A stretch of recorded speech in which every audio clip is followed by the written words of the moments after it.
Right, time for some sports news, and Moses Kosgey and Georgina Rono are the winners of this year's First Lady Marathon.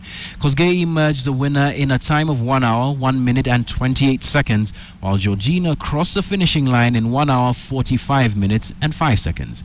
The winners of the 21 kilometers bagged 750,000 shillings each.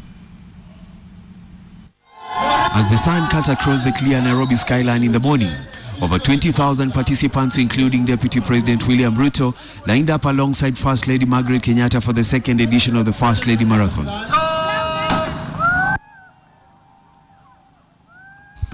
With a prize money of 750,000 Kenya shillings at sight in the 21-kilometer category, the elite athletes ran away from the fun runners just a few minutes after the gun. Youngster Moses Kosgey demonstrated his brevity as he beat competition from experienced athletes to emerge the winner.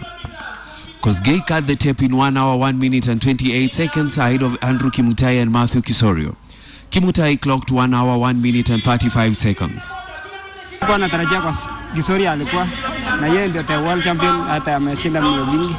Sasa nilikuwa naogopa, lakini kupiga kilomita 3 nikajaribu ni push, alafu nione kama nitaweza kuchukua nafasi ya kwanza. Umekimbia hapa Nairobi before? In the ladies category, Kapsabet-based Georgina Rono fought off steep competition to win the race in a time of 1 hour and 4 minutes. Mercy Kibaruz and Caroline Kilel finished in the second and third places respectively. What is that? President Uhuru Kenyatta surprised many Kenyans in attendance as he showed up to congratulate the First Lady at the finish line. Mrs. Kenyatta crossed the finish line in a time of 3 hours and 24 minutes, beating the time she set last year of 3 hours, 53 minutes and 5 seconds.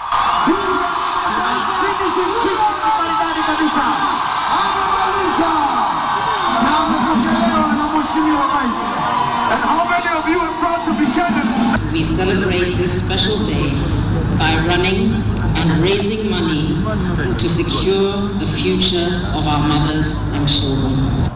In other races of the day, James Mwangi was victorious in the 10-kilometer category ahead of Emmanuel Gatunyi and Geoffrey Kirui.